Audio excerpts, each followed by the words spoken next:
दोस्तों, जैसा हम लोग सामने वाले के साथ करते हैं वही रिटर्न में हमें भी मिलता है।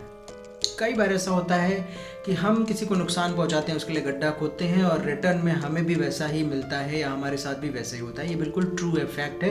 ये एनवायरनमेंट में, प्रकृति में ऐसा होता है। वो चीज़ें पलट करके हमारे पास भी आती हैं। इसी के ऊपर एक छोटी सी स्टोरी मुझे याद आ रही है, आपको मैं बताना चाहता हूँ इस बारे में कि एक बार क्या होता है, एक दूध वाला जो कि दूध, घी, दही, मक्खन ये सब बेचा करता है और एक छोटा सा डेली नीड्स की दुकान खोला हुआ एक व्यक्ति था। तो दो व्यक्तियों की कहानी है, एक दूध वाले की और एक दुकानदार की। तो दूध वाला अक्सर उसे एक पाव मतलब 250 ग्राम मक्खन दे करके जाया करता था और वो जो दुकानदार है वो उसे लेता था। दोनों की अच्छी बातचीत थी। एक दिन दुकानदार के मन में आया कि एक बार चेक करता हूँ ये बराबर दे के जाता है कि नहीं। वेट चेक करना चाहता है कि ये 250 ग्राम असल में है कि नहीं। तो उसने उसका वेट चेक किया तो पता चला कि ये तो कम है।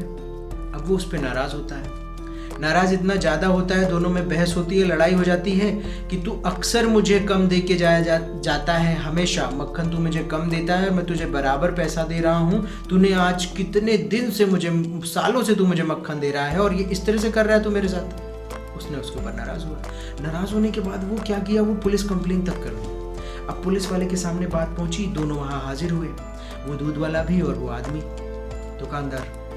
अब वो दूध वाला कहता है, पुलिस वाले ने उसको डांटा फटकारा कि ये तुम जो कर रहे हो व्यापार में धांधली, अच्छी बात नहीं है, क्यों ऐसा करते हो, ये तुम इसके साथ किए हो और भी लोगों के साथ करते होगे, ये बहुत गलत है, तुम्हें जुर्माना या फिर मैं तुम्हारे साथ तुम्हें दंड दूंगा, इस तरह की बातें होती हैं। तो वो हाथ जोड़ के किसान कहता है, साहब मैं पढ़ा लिखा आदमी तो हूँ नहीं,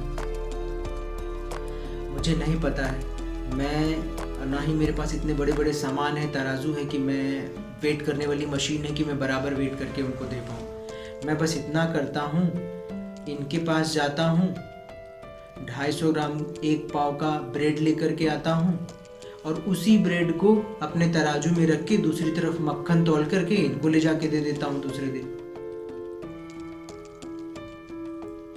अब ये कहानी सुन के मुझे बड़ी हंसी आई कि देखिए ऐसा होता है कि हम जो सामने वाले के साथ कर रहे हैं वो हमारे साथ अपने आप हो रहा है, कुदरतन, नेचुरल। वो जबरदस्ती नहीं कर रहा है। उसने ये नहीं सोचा कि मैं इसको भी नुकसान पहुंचाऊं, ना ही उसने कभी चेक करने की कोशिश करी कि ये मुझे ब्रेड बराबर देता है कि नहीं देता है। देखिए उसके साथ अपने आप हो रहा है, मतलब कुदरत ने खुद ही सेट कर दिया, ऊपर वाले ने, ये प्रकृति ने, नेचर ने खुद ही सेट कर दिया कि आप जैसा उसके साथ करोगे वैसा रिटर्न में आपको मिलेगा। ये कहानी बड़ी इंस्पायर यानी दिल को छूने वाली है कि देखिए ऐसा हम अपने आसपास के नेचर में सबके साथ करते हैं। तो ऐसा करना अनुचित है, बिल्कुल सही नहीं है। इस चीज को समझें, हम वही करें जो हम चाहते हैं दूसरों से। अगर हम सामने वाले से अच्छा रिटर्न चाहते हैं तो हमें भी सामने वाले के साथ अच्छा करना पड़ेगा। हम उससे इज्जत चाहते हैं तो हमें इज्जत देनी पड़ेगी। हम उससे मदद चाहते हैं तो हमें भी मदद करनी पड़ेगी। हम चाहते हैं कि मेरे काम में, मेरी सारी चीज़ों में लोग सहयोग में आए तो हमें भी दूसरों के कामों में सहयोग में खड़े होना पड़ेगा। हमें भी उनके लिए, मदद के लिए आगे आना पड़ेगा, बिना निस्वार्थ किसी स्वार्थ के। ये सोच के नहीं कि मुझे काम पड़ेगा तब ये आएगा, नहीं, बिना स्वार्थ के आप जाइए, लोगों की मदद कीजिए, उनके हाल चाल पूछिए, उनका सहयोग कीजिए, उनके सुख दुख में साथ दीजिए, हर चीज़ में। यही एक सामाजिकता है, यही एक सोशलिज्म है जो कि आज के समय में इंसानों के अंदर से खत्म होता जा रहा है। इस बारे में आप सोचिए और इसको और भी लोगों के साथ शेयर कीजिए अगर आपको अच्छा लगा।